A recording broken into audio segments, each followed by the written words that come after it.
I write in the book that the difference between being rational and reasonable.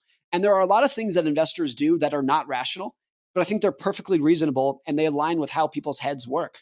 One of which I would say is there's this well-documented home bias with investors where, by and large, people who live in America only own US stocks, and people who live in Germany only own German stocks, and Japan, so on. People own the stocks that are closest to where they live, which is not rational at all. It's not rational to think like the best stocks are the ones that are closest to your house. That's crazy. But that's how people invest.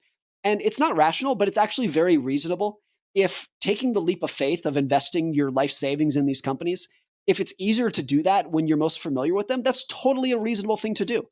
And so I think that difference between reasonable and rational is really important. I read about in the book too that my wife and I don't have a mortgage on our house, which is the worst financial decision we've ever made. And I would never try to justify it on a spreadsheet because I can't. It's a terrible financial decision, but it's been the best money decision that we've ever made. It's given us more joy and pleasure than of anything that we've done with our money, even though it's the worst financial decision we've ever made, just because it gives us a sense of independence and security. And particularly when we're raising our kids, like, this is our house. It's not the bank's house. This is our house.